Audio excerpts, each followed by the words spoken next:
बिस्मिल्लाहिर्रहमानिर्रहीम। मेरे प्यारे नाज़रीन और सामीन, मैं हूँ आपका भाई हाफ़िज़ बसी मोहम्मद ख़ान और ये है आपका जाना पहचाना यूट्यूब चैनल हाफ़िज़ बसी टीवी।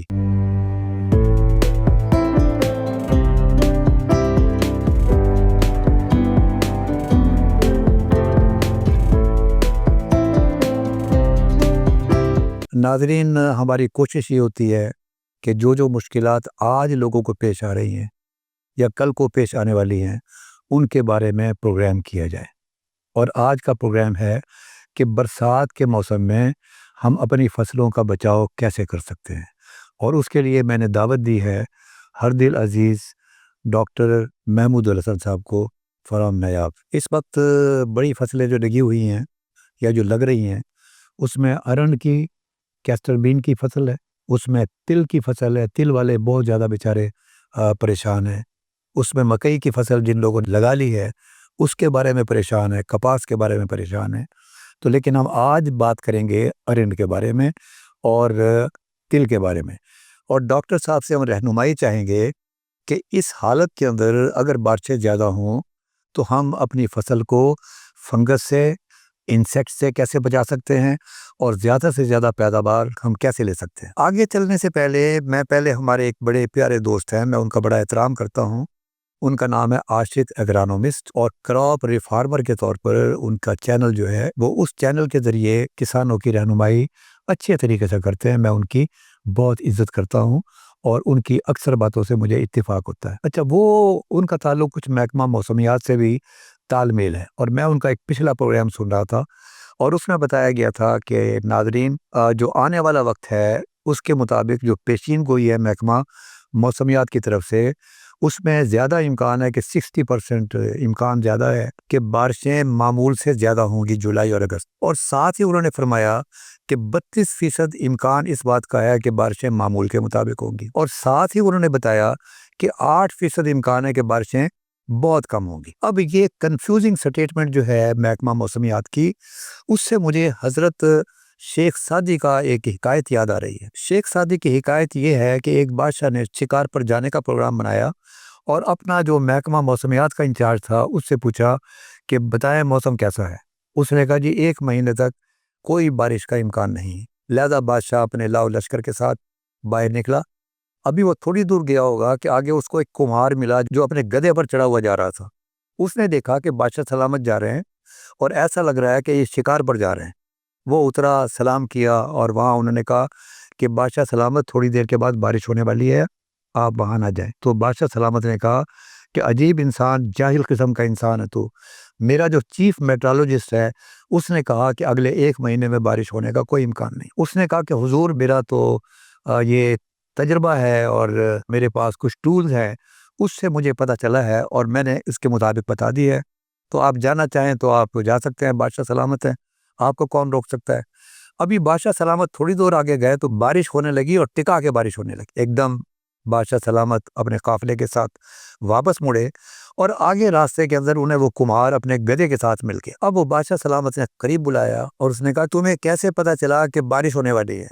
उसने कहा, जी मेरा टूल जो है वो मेरा गधा है, अगर इसके कान खड़े होंगे तो इसका मतलब यह कि बारिश नहीं होगी, और कान अगर ड्रूप किए होंगे, नीचे नीचे की तरफ होंगे, इसका मतलब है बारिश होगी। बादशाह सलामत बड़े खुश हुए और उन्होंने कहा कि आज से तुम भी और तुम्हारा गधा भी मेरे महल में रहेगा और हर रोज़ मुझे बताएगा कि बारिश का स्टेटस क्या है। तो मेरे असल इस शेख सादी की हिकायत से मुझे याद आ रहा है कि 60% जो है वो ज़्यादा बारिशों का इम्कान है, 40% मामूल के मुताबिक है और 8% बिल्कुल बारिश ना होने का इम्कान है।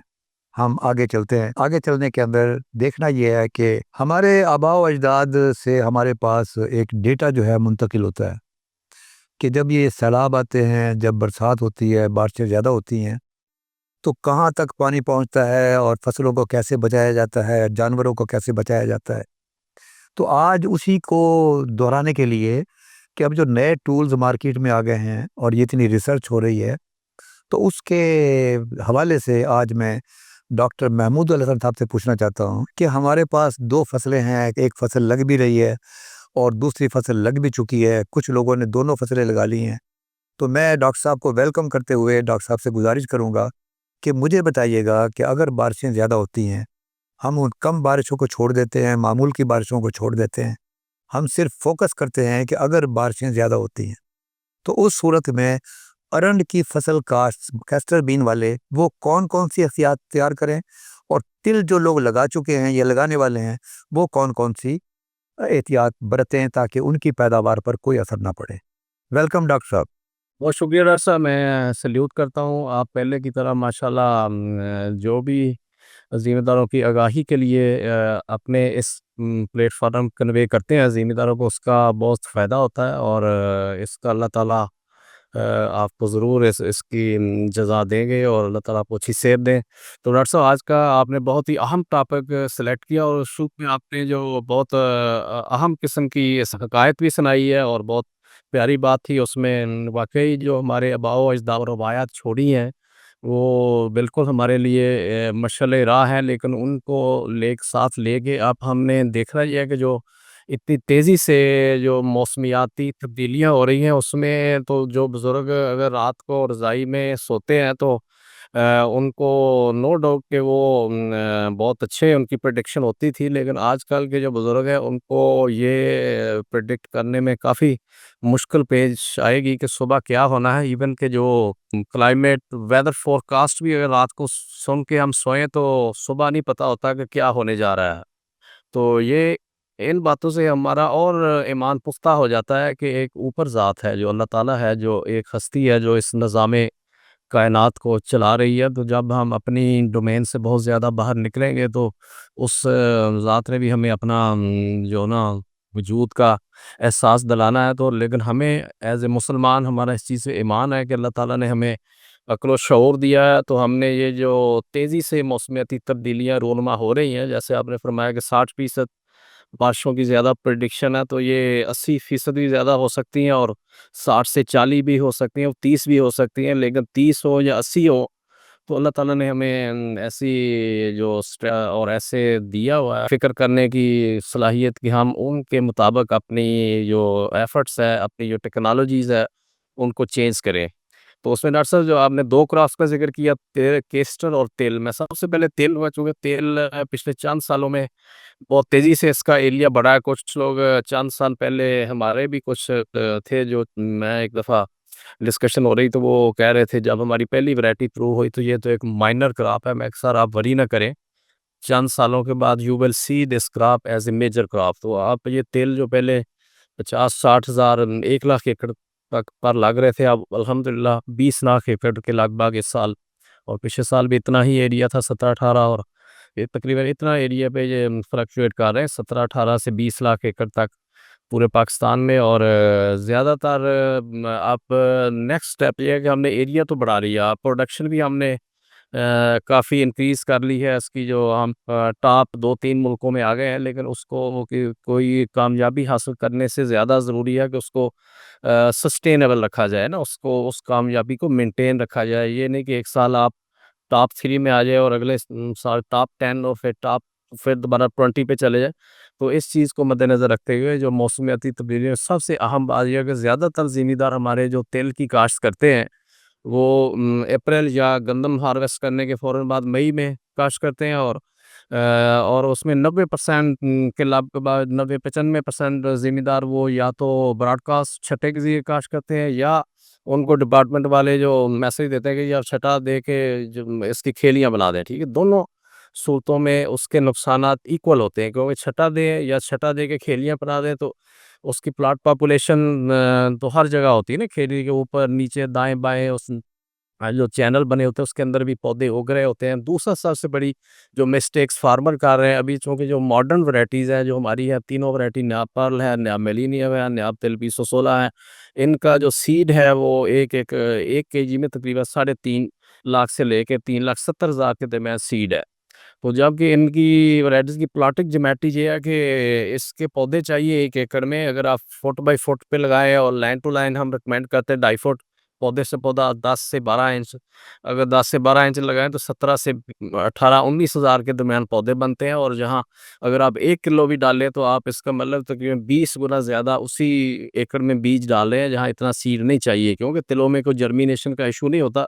जो इसका सही क्वालिटी सर्टिफाइड बेसिक या प्री बेसिक सीड है उसकी जर्मिनेशन अबव 80%, बल्कि जो हम प्री बेसिक सीड दे रहे हैं उसकी तो 95, 96 बल्कि 98% तक जर्मिनेशन होती है। तो ज़िम्मेदार जब ये गलती करते हैं कि उनकी प्लांट पॉपुलेशन बहुत ज़्यादा होती है, जो ही टेम्परेचर राइज़ होता है, जितनी भी ब्रांच वैरायटी ज़िम्मेदार लगा रहे हैं उनमें फील्ड के अंदर एक तो ह्यूमिडिटी हाई होती है, दूसरा टेम्परेचर हाई होता है। और उसमें 2 मेजर इशू होते हैं कि एक तो ये है कि उस पौधे के अंदर जो फ्लावर है जो लग रहे होते हैं 40 से अबव टेम्परेचर और हाई ह्यूमिडिटी जब 70 और या उससे ज़्यादा जाती है, तो 70% या उससे ज़्यादा, तो वो फिर उसमें फ्लावर शेडिंग शुरू हो जाती है, ठीक है? उसकी पॉलिनेशन इफ़ेक्ट होती है। दूसरा ये होता है कि पौधे को इसको एक फ्लडी डिज़ीज़ होती है जो कि चंद पौधों पे अपीयर होती है, या चारकोल रॉट होती है, पूरा पौधा ब्लैक हो जाता है। वो हमारी वैराइटीज़ में तो नहीं आती, लेकिन जो पुरानी रवायती अक़साम में वो बड़ी तेज़ी से ट्रैवल करती है इस तरह की। ये जो एनवायरनमेंट है हाई ह्यूमिडिटी और हीट, ये इसको प्रमोट करती है। फिर उसमें जो इंसेक्ट पॉपुलेशन है जो ह्यूमिडिटी में बड़ी तेज़ी से मल्टीप्लाई होते हैं और एक से दूसरे पौधे को जो वो बीमारियाँ ट्रांसफ़र होती हैं। और फिर ये होता है कि जो फ्लैट सोइंग होती है या ये खेलियाँ बना के जो सोइंग के बाद खेलियाँ बना देते हैं, उसमें दूसरा नुकसान ये होता है कि जब ज़्यादा बारिश होती है तो इसकी शाख को पानी टच हो जाता है, और अगर 5-6 घंटे टच रहे पानी और पौधा की शाख 1 फुट या 6 इंच तक डूबी रहे तो ये पौधा सर्वाइव नहीं करता, क्योंकि इसकी रूट ज़ोन में ऑक्सीजन लेवल कम होता है। और अगले चंद घंटों में, अगले 1-2 दिनों में आप देखेंगे पूरे खेतों के खेत वो इसके ज़ाया हो जाते हैं ना, वो फिर रिकवर नहीं करता पौधा। और फिर ये है कि जो इसकी जो ऑलरेडी अगर फ्रूट बन चुके हैं, पौधा मैच्योरिटी स्टेज पे है, तो है जो छट्टे से काश्त किया गया हो या दूसरा जो है मेथड रहता है, इन दोनों तरीकों में उसकी पकी हुई फसल भी ज़िम्मेदारों की बहुत सारी डैमेज हो जाती है। हमने पिछले साल फील्ड विज़िट के दौरान को हमने 15-16 डिस्ट्रिक्ट का सर्वे किया था। हमारे साथ ministry Pakistan higher state development board और अयूब रिसर्च के साइंटिस्ट भी थे, और एनआरसी के जो डायरेक्टर हैं क्रॉप साइंसेस के, वो भी मौजूद थे। तो हम 5-6 लोगों ने पूरे पाकिस्तान में सर्वे किया, तो उसमें हमने प्रैक्टिकली ये चीज़ें देखी थी। और अब आ गया तीसरी कैटेगरी ऑफ फार्मर्स, जो कि 5-4% के करीब वो फार्मर जो बेड पे सोइंग करते हैं और प्लांटर के ज़रिए करते हैं, तो उनकी फसलें महफूज रहती हैं, ठीक है। हमने एक बेड प्लांटर डिज़ाइन किया है, उसमें ये है कि उसमें 2-3 मेजर फंक्शन है, 3 मेन उसके फंक्शन है। एक तो ये है कि वो बेड बनाती है मशीन, साथ ही फर्टिलाइज़र जो कि रिकमेंडेड फर्टिलाइज़र आमतौर पे जितने भी डिपार्टमेंट हो 1 बैग डीएपी फ़ी एकड़ रिकमेंड करते हैं, और उसके बाद जो बाद में अगर नाइट्रोजन की ज़रूरत हो तो 1 या आध बैग यूरिया और एसओपी का भी इसमें रिकमेंड किया जाता है। तो अब ये देख रहे हैं कि जो ज़िम्मेदार छट्टे से काश्तकार हैं या दूसरे, वो 1 बैग डीएपी डाल के लगा देते हैं। एक तो उनकी फसल डैमेज हो जाती है बाद में बारिशों और हाई ह्यूमिडिटी की वजह से। जो लोग जिनको हम ये बेड प्लांटर के ज़रिए लगवा रहे हैं, उसका सीड रेट हमने जो एडजस्ट किया है वो 250 ग्राम से लेके 1 किलो तक मैक्सिमम। और हम जो लोएस्ट एडजस्टमेंट में कहते हैं फार्मर को लगाएँ 250 ग्राम, या ज़्यादा किसी ने लगाना है तो आधा किलो लगा दें 1 एकड़ में, ठीक है। उसमें जो दूसरी ये है कि उसमें फर्टिलाइज़र अप्लाई हो रही है, तो जो यहाँ 1 बैग डीएपी का अप्लाई करते हैं, तो हम इस प्लांटर के ज़रिए फार्मर्स को कहते हैं कि आप इसमें जो एडजस्टमेंट है, लोएस्ट एडजस्टमेंट है 20 केजी, बल्कि इससे भी कम है। हम उनको एडजस्टमेंट में रिकमेंड करते हैं कि आप 20 किलो डीएपी डालें सिर्फ। और अब 20 केजी जब डीएपी डाल रही है उन्हीं लाइनों में जहाँ सीड सोइंग हो रही है, तो उसका उससे ज़्यादा फ़ायदा है जो आप एक बैग पूरे खेत में स्प्रेड करके उसको मिक्स कर रहे हैं, उसकी उसमें मोर देन 80% वो डीएपी ज़ाया हो रही है, क्योंकि वो रूट ज़ोन से दूर होती है, पौधा उसको नहीं अचीव कर सकता, या अगर अचीव करता भी है तो उसमें जो जितनी रिक्वायर्ड डोज़ है उससे हम ज़्यादा दे रहे होते हैं, या बिल्कुल जो ऐसी साल जिसमें जो अल्कलाइन ज़मीन है उसमें फिक्स हो रही होती है। तो अब अगर सिंपल डॉक्टर साहब हम इसमें इसकी बेड प्लांटेशन पे चले जाएँ, तो यो जो है ना इसमें तकरीबन 20 लाख एकड़ पे जो आप फर्टिलाइज़र अप्लाई कर रहे हैं, वो एक बैग ₹14,000 का है। तो इसमें अगर 40% इसमें सिर्फ यूज़ हो रही है 20 किलो खाद 1 एकड़ में, तो ये तकरीबन 18 अरब रुपए बनते हैं सिर्फ खाद की मद में जो बचत हो सकती है, जो कि हमें डीएपी इतने महँगे दामों बाहर से इम्पोर्ट करनी पड़ती है। इससे हम बेशुमार मिलियंस ऑफ डॉलर्स हम बचत कर सकते हैं, जो हम खाद इम्पोर्ट कर रहे हैं। दूसरा ये फ़ायदा होगा कि जो जितने भी फार्मर्स ने लगाए हैं, पिछले साल हमने फार्मर विज़िट किए हैं, उसमें 18 मन वाले फार्मर भी थे, 16 मन में भी थे, और वो फार्मर थे जिन्होंने बेड प्लांटिंग के लिए हमारी रिकमेंडेशन पे लगाया। अभी इस साल भी अल्हम्दुलिल्लाह जिन फार्मर ने बेड्स पे लगाई है, उनकी फसल बारिशों में डैमेज नहीं हुई है। हमने एक डेमोन्स्ट्रेशन यूनिट नियाब में भी लगाया हुआ है, तो मैं आपको ये उसकी वीडियो और पिक्चर्स शेयर कराता हूँ। तो वो नियाब में लगी हुई है फसल, और इस दफ़ा ये है कि फैसलाबाद में जो सिर्फ जुलाई के महीने में 1 जुलाई से अब तक तकरीबन 120 मिलीमीटर से ज़्यादा बारिश हो चुकी है, ठीक है? और इसमें अब ये है कि जब इतनी हैवी रेनफॉल हो और जहाँ छट्टे वाले सारे के सारे तिल उड़ गए हों, और एक ऐसे प्लाट हमारे पास खड़े हों जिनके ऊपर 300 400-400 पॉट्स लगे हों, और फसल के ऊपर भरपूर फ्लावरिंग भी लग रही हो, तो देन वी शुड थिंक, फिर हमें ये देखने की ज़रूरत है कि हम वो जो फार्मर इसको फॉलो नहीं कर रहे, वो फौरी तौर पे शिफ्ट हों, और गवर्नमेंट लेवल पे चाहिए गवर्नमेंट को बजाय ये कि इनके अकाउंट्स में पैसे भेजने के, ज़िम्मेदारों को और मद में सपोर्ट देने के, उनको जो हमने प्लांटर डिज़ाइन किया उसमें सब्सिडी दे, गवर्नमेंट उनको सब्सिडाइज़ रेट पे दे। अगर ये 2.5 लाख या 3 लाख का प्लांटर बाँधा, उसमें अगर गवर्नमेंट आधी प्राइस पे दे, तो उसमें गवर्नमेंट वो जो कसीर ज़र मुबादला जो 18-19 अरब रुपए की खाद बचत होगी, प्लस उसमें दूसरा ये फ़ायदा होगा कि यकदम हमारी प्रोडक्शन, जो कि हमारी जब हाई प्लांट पॉपुलेशन होती है 1 एकड़ में, अगर आपको 20,000 या 18,000 पौधे चाहिए, तो अगर आप उसमें 3 साढ़े 3 लाख पौधे उगा रहे हैं, तो उसमें वो नीचे सारे के सारे पौधे का हिस्सा खाली रह जाता है। टॉप पे थोड़ी-सी फ्रूटिंग होती है। वो ज़िम्मेदार जो 10-12 मन ले रहे हैं, जब वो बेड प्लांटर पे शिफ्ट हो जाएँगे, तो वो प्रोडक्शन फौरी तौर पे 18-20-22 मन तक चली जाएगी, और हम मेले नंबर आ जाएँगे। डॉक्टर साहेब sir, thank you very much. आपने तो बड़ी प्यारी सारी जो है वो तारीख बता दी है, और आपने ये भी बताया है कि बचने का रास्ता यही है। अब जो मैं आपकी बात समझा हूँ उसके मुताबिक ये है कि मैं कम बीज इस्तेमाल करता हूँ, मेरे पैसे वहाँ से बचेंगे। मैं कम खाद इस्तेमाल करता हूँ, मेरे पैसे वहाँ से बचेंगे। मेरे जो फ्लावरिंग की जो ग्रोथ है और पॉलिनेशन जो है वो बड़ी आसान होगी अगर मैं बेड प्लांटिंग को अख्तियार करूं। अब ये बेड प्लांटिंग की अख्तियारी जो है, ये एक तो वो लोग हैं जिन्होंने अब इस्तेमाल किया है, विच इज़ हाई, जो हार्डली 5% के करीब होंगे। अब सवाल ये है कि अगले साल तो ये इन तमाम चीज़ों को फॉलो किया जा सकता है, और मुमकिन है सब के सब आदमी इस तरफ फिट हो जाएं अगर गवर्नमेंट भी इस सिलसिले में सब्सिडाइज करे।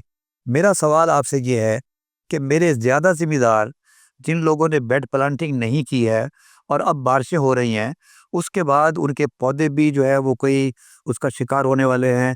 चारकोल रॉट का भी रिपोर्ट्स मिल रही हैं, फलाटी की भी रिपोर्ट मिल रही हैं।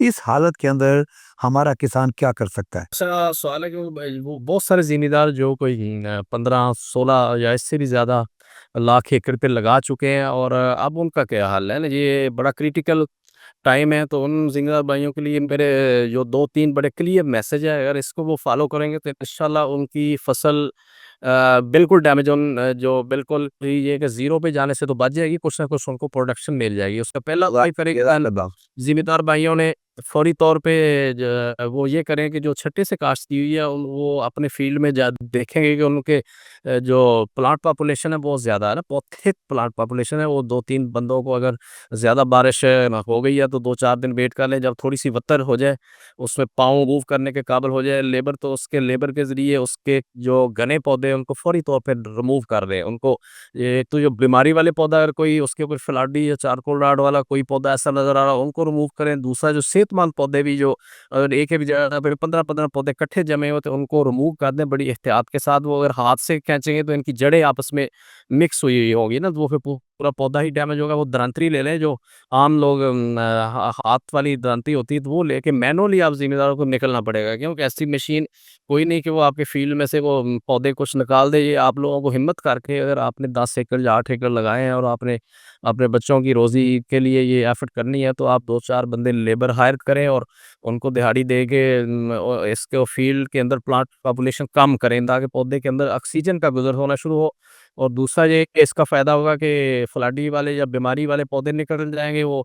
तीसरा ये फ़ायदा होगा कि वो जो इंसेक्ट पॉपुलेशन को एक सेफ हेवन्स मिल रही हैं, एक उनके लिए बड़ा आइडियल एनवायरनमेंट मिल रही है कि वो ज़्यादा ह्यूमिडिटी और ऊपर से पौधों का कवर होने की वजह से नीचे कीड़ा छुप जाता है। अगर आप स्प्रे करते हैं, तो चौथे दिन उससे भी ज़्यादा कीड़ा अपीयर हो जाता है, क्योंकि ऊपर-ऊपर से वो कंट्रोल हो जाता है। उनके जो नेम्फ होते हैं, जिसको हम अंडे कहते हैं, वो निचली सतह पे होते हैं, जहाँ जो छुपे होते हैं ना, या कुछ इंसेक्ट ऐसे भी उनके जो सॉइल के साथ भी चले जाते हैं ना। डॉक्टर साहब, आप ये फरमाना चाहते हैं, आपकी बात का जो मतलब मैं लेता हूँ एक आम किसान के तौर पे, अगर हम बेड प्लांटिंग नहीं कर सके और प्लांट पॉपुलेशन की अगर हम छिदराई करा लें, उस छिदराई से हमें ये तमाम फ़वाइद हासिल होंगे जो आपने बयान फरमाए हैं।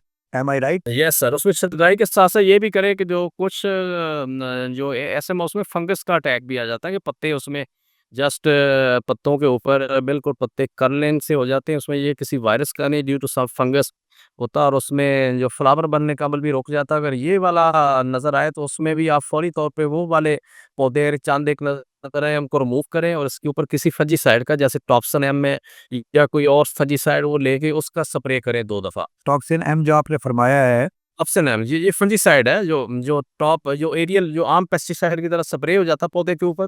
और इससे ये फ़ायदा होगा कि उसमें जो फर्दर जब चूँकि आपने पौधे भी रिमूव कर दिए होंगे, अंदर हवा ऑक्सीजन का लेवल भी बेहतर हो जाएगा, और ऊपर आपने टॉप्सन एम के 2 स्प्रे कर दिए, तो आपका जो फसल वो काफ़ी हद तक रिकवर कर जाएगी, और आपके जो जो नई ब्रांचेज़ निकल रही है, फ्रूटिंग ब्रांचेज़ भी और आ जाएगी, और बिल्कुल आप ये है कि आप ज़ीरो पे 2-4 मन लेने की बजाय आप वही फसल आपकी 10-12 मन तक चली जाएगी। और इस तरह आप फौरी तौर पे ये मैनेज करें। और दूसरा आप ये करेंगे, जो वो ज़िम्मेदार जिनके फ़ील्ड का लेवल थोड़ा-सा ऊँचा है, तो वो ये करेंगे, उसके जो क आम तौर पे हम भी अपनी ज़मीनों पे देखते रहते हैं कि हमारे बुज़ुर्गों ने एक साइड जो प्लाट को जब पानी लगाते हैं ना, जिस साइड से खाले में पानी लगता है, उस साइड में थोड़ा-सा फ़ील्ड ऊँचा होता है। दूसरी साइड जिस साइड में एंड में पानी पहुँचना है, तो वो कॉर्नर डाउन होता है, ठीक है? अब ज़िम्मेदार भाई ये करें, अब वो खाले की साइड में तो पानी नहीं निकाल सकते, क्योंकि नेचुरली हमारे बुज़ुर्गों ने उसकी स्लोप ऐसे बनाई है ताकि पानी थोड़ा भी हो, नक्के से छोड़े तो एंड तक पहुँच जाए। तो वो जो एंड वाली साइड है, जहाँ लेवल डाउन है, उधर कोई थोड़े से पिट्स बना लें, 2-3 गड्ढे बना के, और 2-4 बंदे हिम्मत करें, बाल्टियाँ लेके उसका पानी रिमूव करें। या एक बड़ा आसान आजकल सर्विस प्रोवाइडर भी मिल जाते हैं बड़े शहरों में, जो उन्होंने ड्रेनेज पंप बनाए हुए हैं ट्रैक्टरों के ऊपर। हमने भी एक नयाब में बनवाया, कोई ज़िम्मेदार भाई देखना चाहे तो वो ज़्यादा महँगा नहीं बनता।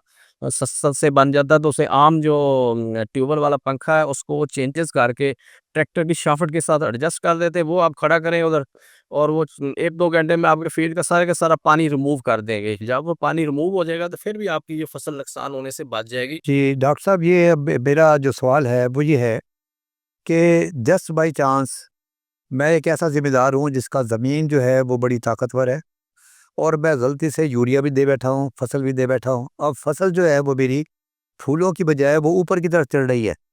इसका कोई इलाज है? जी डॉक्टर साहब, इसको पहले हमने कभी ट्राई तो नहीं किया, लेकिन दूसरे कंट्रीज़ में ये मेथड अडॉप्ट होता है। इसको हम कहते हैं, जो उसकी ये कह सकते हैं प्रूनिंग, जैसे पौधों में होती है ना, इसकी जस्ट इसको आप एक सर्टेन लेवल पे, यानी ग्राउंड लेवल से तकरीबन 3 फुट हाइट पे पूरे पौधे को काट लें। ऊपर से ना कोई कटर ले लें, या कोई ये बड़ी जो कैंची जो मालियों के पास होती है, वो लेके या दरांती के साथ इसको कोई 3 फुट के लेवल पे पूरे पौधे को जब काट देंगे, तो वो जो फिर उसके 2 फ़ायदे तो होंगे। एक तो ये कि वो जो ऊपर कैनोपी बनी होगी पत्तों की, जिसकी वज़ह से नीचे हवा और लाइट का भी नहीं पेनिट्रेशन हो रही, वो सारे का सारा पौधा चला जाएगा वेजिटेटिव से हट के रिप्रोडक्टिव ग्रोथ की तरफ। वो वे नई जितनी भी ब्रांचेज़ निकलेंगी, उसके ऊपर फ्रूटिंग बहुत अच्छी आएगी, और ये मेथड भी ज़िम्मेदार कर सकते हैं उन वैराइटीज़ में जो ज़्यादा तेज़ी से बढ़ रही हैं। उसमें हमारी नियाब मेडिनियम एक किस्म ऐसी है जो उसका पत्ता चौड़ा है, जब ज़िम्मेदार उसको ज़्यादा इनपुट्स दे देते हैं और ऊपर से बारिशें भी शुरू हो जाती हैं, तो वो बड़ी तेज़ी से इसका हमारे देखने में आया कि कद कोई 6-6, 7-7 फुट तक भी बढ़ जाता है। और फिर जब इतनी तेज़ी से वेजिटेटिव ग्रोथ हो, तो ज़ाहिर है कि उसके जो वो जो रैपिड ग्रोथ वाला पोर्शन है, ऊपर वाले या दरमियान वाले हिस्से में फ्रूटिंग कम उसमें लगती है, तो इससे अगर आप उसकी ऊपर से ये काट लेंगे 3 फुट हाइट से ऊपर वाला सारा पोर्शन, तो वो फिर जितनी भी ब्रांचेस बने निकलेगी, उसको सारी की सारी फ्रूटिंग ब्रांचेस बनेगी और इसमें भी अच्छी पैदावार ली जा सकती है। जी डॉक्टर साहब तिल के बारे में आपने बहुत प्यारी बात बताई है कि इस वक्त एक पानी की निकासी है और एक पौधों की छितराई है। और अगर चारकोल रॉट और फलाटी का अगर हमला कहीं हल्का सा भी नज़र आए, तो उन पौधों को उखाड़ के आप टॉक्सिन एम का उस पर स्प्रे कर दें और कोशिश करें कि आप ज़्यादा से ज़्यादा जो फर्टिलाइज़र इस्तेमाल करते हैं, आप उसको ज़रा कम करें, ताकि पौधों की जो है बढ़ोतरी जो है वो नॉन स्टॉप चले और उसमें फ्लावरिंग भी हो। और साथ ही आपने एक और बात फरमाई कि अगर ज़मीन ज़रख़ेज़ होने की वजह से और गलती से आपने ज़रूरत से ज़्यादा खाद डाल दी है, तो इसकी वेजिटेटिव ग्रोथ को कंट्रोल करने के लिए अगर आप ऊपर से 3 फुट के बाद से आप प्रूनिंग करेंगे, तो नतीजतन सारा का सारा ज़ोर जो है वो उसकी फ्लावरिंग पर जाएगा और आपको पॉट ज़्यादा मिलेंगे। अब एक फसल है जो पिछले दिनों बहुत ज़्यादा उसका चर्चा हुआ और आपकी ज़िंदगी हराम हो गई, इसलिए कि खालिस बीज और सही बीज जो नायाब ने बनाया है, उसके हसूल का एक बहुत बड़ा मसला हुआ जो आपने टैकल किया। अब मुझे आप बताइएगा कि जिन लोगों ने अरंड लगा लिया है या जो लोग अरंड लगाना चाहते हैं, उन्हें आप इस सैलाबी सूरत हाल में और बरसाती सूरत हाल में क्या मशवरा देंगे? जी, डॉक्टर साहब आपका बड़ा अच्छा सवाल है। हम देखें नमाज़ भी पढ़ते हैं, मुसलमान हैं और हमारे नबी ने और कुरान पाक में बार-बार ज़िक्र है सब्र। और दूसरा ये है कि बार-बार अल्लाह ताला ने मिसालें दी हैं कि जो एक डिसिप्लिन और एक नज़म, और उसमें जब कोई भी नई फसल इजाद होती है, जब साइंटिस्ट कोई वैरायटी बनाता है, तो उसकी सबसे पहले उसकी प्रोडक्शन टेक्नोलॉजी पे भी काम उसी वक्त ही शुरू हो जाता है जब वो पौधा वजूद में आता है।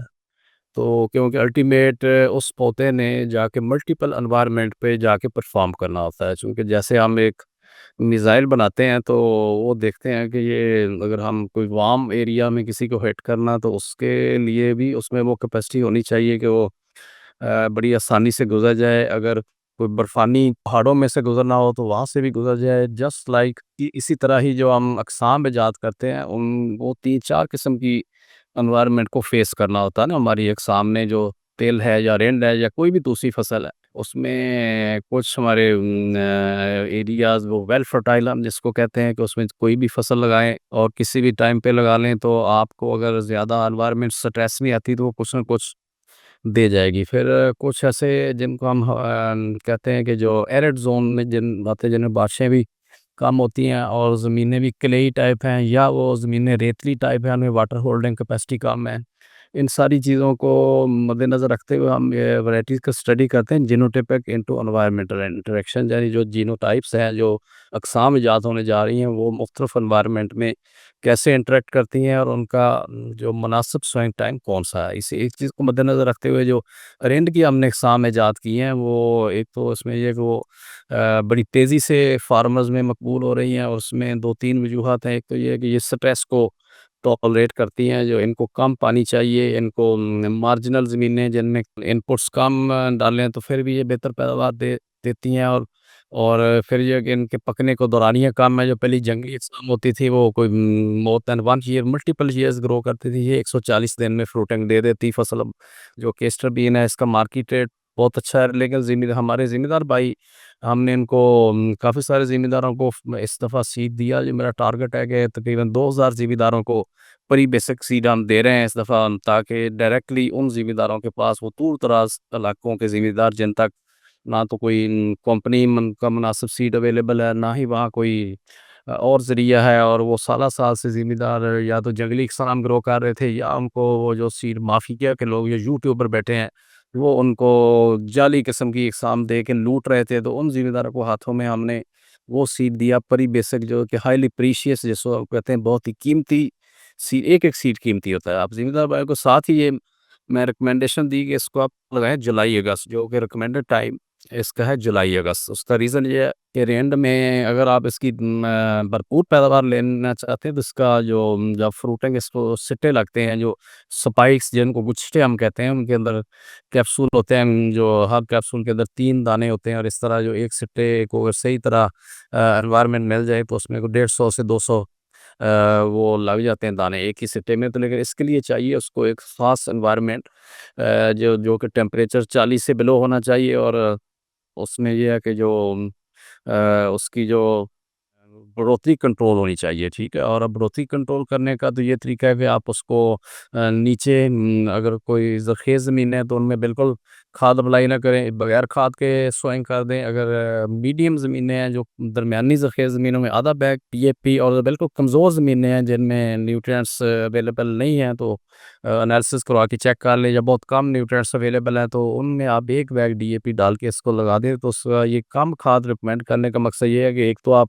इसको बजाई इसकी जुलाई रस्म में करें, दूसरा ये कि इसको नीचे थोड़ी खाद डालें ताकि इसकी वेजिटेटिव ग्रोथ कंट्रोल रहे। जब इसकी फ्रूटिंग शुरू होती है 35-40 दिन के बाद, उसके बाद आप इसको मल्टीपल टाइम में 3 या 4 दफ़ा जो खुराक दे दें, 10 से 15 केजी, 10 किलो बल्कि काफ़ी है, 10 किलो यूरिया और 10 किलो पोटाशियम सल्फेट, ये 2 या 3 दफ़ा दें कि भरपूर इसकी फ्रूटिंग होगी। अब जिन ज़िम्मेदार भाइयों ने अगेता हमारी जो रिकमेंडेशन को फॉलो नहीं किया, उन्होंने वेता काश्त कर लिया या अप्रैल या मई में, तो आप उनमें जिन लोग ज़िम्मेदारों ने ज़्यादा अर्ली काश्त कर लिया फरवरी में या मार्च में, उनकी तो अच्छी फ्रूटिंग नज़र आ रही है। उनके पौधे के ऊपर को 8-8, 10-10, 15-15 गुच्छे बन गए फल के, लेकिन वो जो अभी फल बन रहा है, जो पिछले जुलाई के शुरू में, जब जून का पूरा महीना और जुलाई में, तो वो पूरा फ्रूट डेवलप नहीं हुआ, क्योंकि उसमें हाई टेम्परेचर की वजह से इसकी पोलिनेशन इफ़ेक्ट होती है।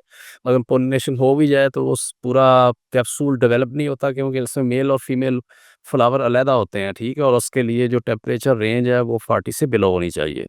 तो इसलिए ज़िम्मेदार भाइयों को यही मशवरा है कि जो अगेता लगा चुके हैं और अभी उनकी फसल की पहले तो ये है कि ज़्यादा गर्मी की वजह से उसको फ्रूटिंग नहीं हुई फसल को, उसकी पोलिनेशन इफ़ेक्ट हुई। अब यकदम बारिशें हो गई और ज़िम्मेदारों ने, कइयों ने ये वो जो उनके पास प्रैक्टिकल एक्सपीरियंस नहीं था, उन्होंने कहा कि अब इसको खाद भी दे देते हैं कि ताकि भरपूर फ्रूटिंग लग जाए। लेकिन आपको ये चूँकि यकदम बारिशें शुरू हुई और पौधे को फेवरेबल एनवायरनमेंट मिली, तो इसका पत्ता चौड़ा है, बड़ी तेज़ी से इसकी ग्रोथ होती है, इसमें फोटोसिंथेसिस रेट बाकी तमाम ग्राफ से बेहतर है इसका ना। तो इसलिए वो ज़िम्मेदार भाई जिन्होंने इसको खाद दी है और बारिशें हो गई, तो इसकी बढ़ोतरी बहुत तेज़ी से हो गई है। और ऐसे फार्म जिनके ऊपर ज़िम्मेदार भाई अपना फार्म खुद विज़िट करके मुआयना करे कि अगर 4 साढ़े 4 फुट हाइट हो गई है, उसको अगर फ्रूटिंग नहीं हो रही, तो आप उसकी भी तो 3.5 फुट हाइट तक जो, या 4 फुट हाइट पे रख के उसके पौधे को ऊपर से काटने एक ही लेवल पे ना, ताकि उसकी जो अभी जो नेक्स्ट